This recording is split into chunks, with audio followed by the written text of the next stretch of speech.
Last week namasyal tayo sa Marikina ngayon. Saan ba tayo pupunta? Dito daw sa The Northern Gateway sa Metropolitan Manila, ang Valenzuela City. Magkano kaya ang nagastos ng RSP sa pamasyal doon? Alamin po natin yan dito lang sa Tipid Trips.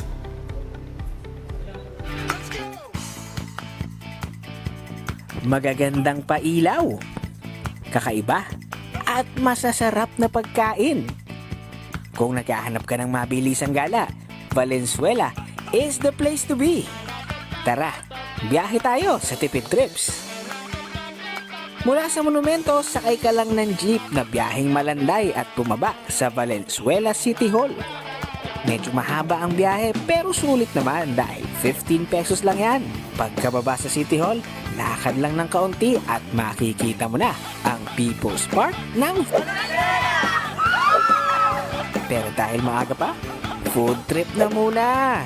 One lakad away lang kaya walking trip muna sa City Hall hanggang SM Talipapa and Trading Center. Malayo pa lang.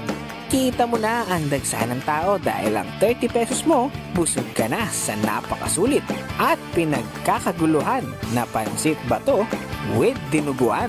Ang pansit bato po ay gawa siya sa egg noodles. Tinawag po siyang pansit bato kasi pinangalan po siya sa isang lugar, sa Bato Camarines Sur, kaya tawag po sa kanya ay pansit bato. Nagsimula po ito noong April 19 po, etong taon 2023. Ito po yung dati naming business din sa probinsya, sa Bicol po.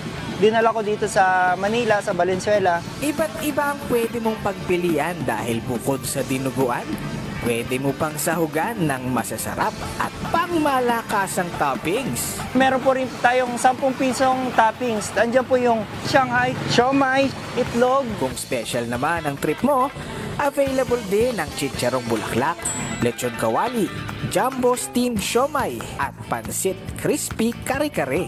Inimbitahan ko po kayo maki-food trip dito sa aming munting pansit batuhan dito sa SM Talipapa, Manita tuwing Monday to Saturday, alas 3 ng hapon hanggang alas 8 po ng gabi.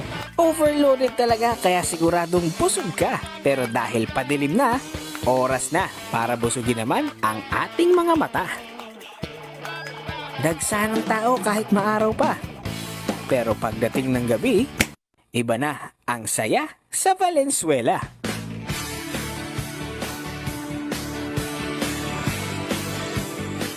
Bakas sa mga ngiti ang saya, pero don't worry kahit hindi ka taga Valenzuela dahil bukas ang People's Park nila para sa lahat ng bisita.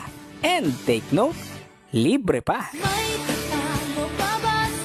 Kung gusto mo namang maiba, pwede mong subukan ang umiikot na swan sa halagang 50 pesos.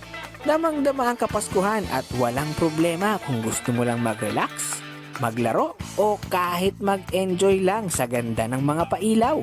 Kaya sa 95 pesos mo, may mauuwi ka pang saya at sure na relax ka. Kaya sa bawat lakad at patutunguhan, laging tandaan na hindi dapat mahal ang mag-enjoy. Sama-sama tayo ulit sa susunod na Tipid Trips.